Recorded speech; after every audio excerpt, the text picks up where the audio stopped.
everyone.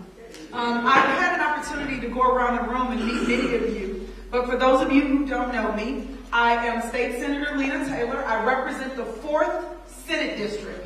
And so that you know, that's a chunk of the northwestern portion of Milwaukee, about 25% of Glendale, and a sliver of Wauwatosa. A sliver of Wauwatosa. I have been a state senator for approximately 2 years. I'm working on my 3rd year as a state senator. But I'd like to back up and tell you a little bit about me, where I come from, why I want to be the county executive. I was born and raised in Milwaukee. I actually live on the same block that my parents brought me home from, or to. And the same individuals who watched me grow up now get to go and vote for me as their state senator. I went to E.L. Phillip, Hartford Avenue for middle school, and then I went to Rufus King High School. I went to Rufus King and I left there and I went to UW Milwaukee, which is where I got my bachelor's degree in English. And my favorite topic was Shakespeare. And I ended up in the Dean's List in Shakespeare. I left Milwaukee and said I wasn't coming back because there was too many issues in Milwaukee, too many isms, if I can be honest. Be careful what you pray for. You just might get it. I went to Carbondale, Illinois, and learned the grass is not always greener on the other side of the fence, and that you can either be a part of the solution or a part of the problem. Just to back up a minute, when I was at UWM, my mother actually made me go to college, if I can tell the truth. She picked my school, my major, my counselor, my classes, my dorm room, my furniture. She packed me, she did the application and took me there, and I had a revelation I was going to college. Okay? I stayed there for a year, and then I moved back home, and I literally worked 3 jobs and got out with no student loans. Not because I'm wasteful, but because I'm frugal. I then went to law school, and I came back after I finished law school and lived with my mother and stayed with her for about 2.5 years in her home until I paid off all of my law school loans. Then I saved $2,000. And I grew to nearly 20 properties. And simultaneously, I started my own law practice, where first I subcontracted myself to another lawyer, and then I grew to 3 lawyers working for me and 5 support staff. I did that for 8 years before I ran for office.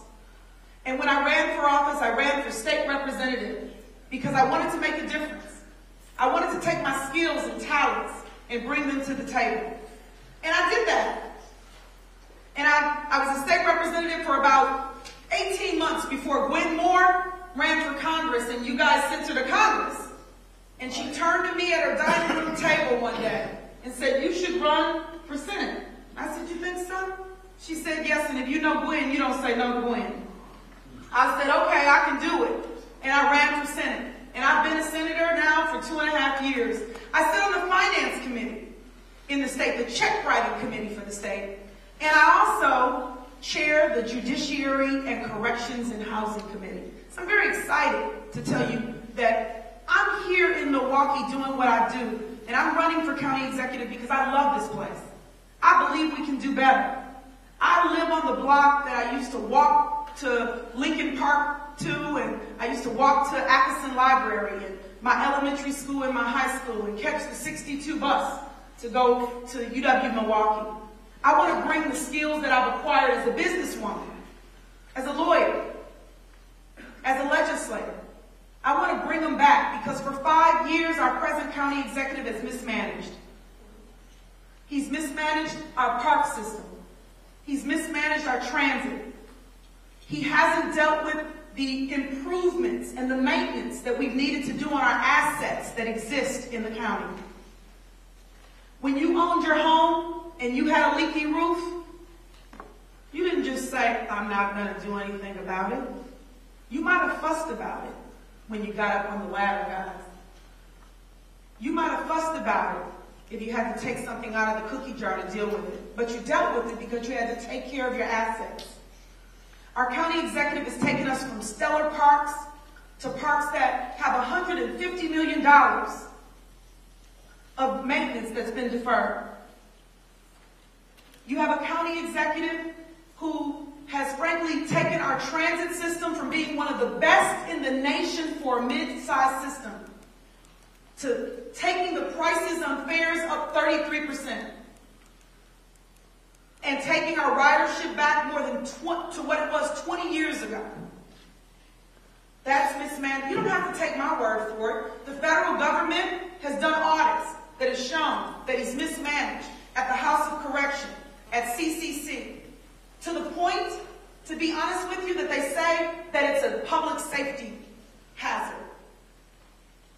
I'm saying to you, it's time that someone bring their skills. The skills that the present county executive doesn't have. He's a nice guy. But he doesn't have a college degree, he doesn't have business experience, and he's mismanaged. 90% of the calls at the public aid office don't get answered. People have to come down with their kids and stand in line, who need to get help, who are working even, to put food on their table. They have to stand an hour in line, 4 hours, 5 hours, 7 hours. That's unacceptable. The morale of county workers is in the gutter. We need someone with a vision to take us, reclaim our transit legacy, restore our parks.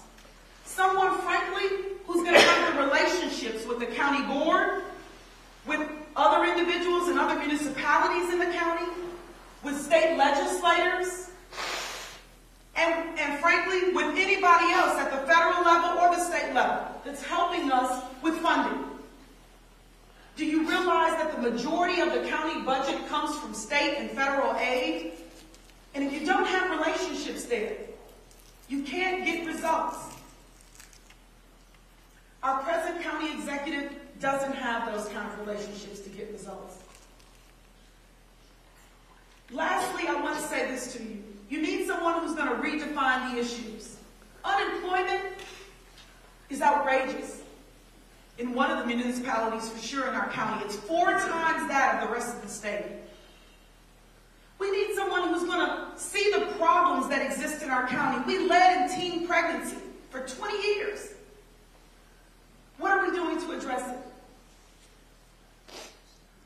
I'm saying to you that I have the skills. I'm excited about this place. I know we can do better. I've helped to address the transit issue by bringing additional funding that the 13 cuts to routes that the county executive wanted to do didn't have to happen because of the funding that I brought to the county. I got us the funding for child support so that the 31 or 51 positions that he was going to cut didn't have to be cut. You need someone who knows how to get the job done. Someone who's going to take their skills and run this county that's the largest in the state like a business. That's what we need. So I'm saying to you, when you sit back and think on April 1st, do you want someone who has the relationships with the presidential candidates, with the federal delegation like Winmore and the U.S. Senator Feingold and Herb Kohl, all of whom are endorsing me? Someone who's going to be able to get our fair share from the state because they'll be willing to listen more to me? Do you want that so that we can get it off of the backs of homeowners? The way I fought for senior care at the state level, I'm going to fight so that we can do the things that we need for individuals in this county. And on April 1st, I'm asking you to vote Lena Taylor.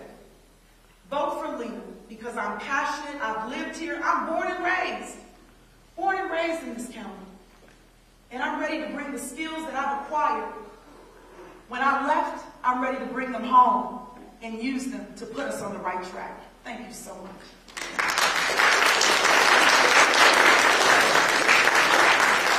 Thank you. So Marvel's timing was right down to the minute. I just want to remind people, if you want to raise your hand, if you have a question, if you raise your hand, we'll bring a card to you so you can write it out and submit it.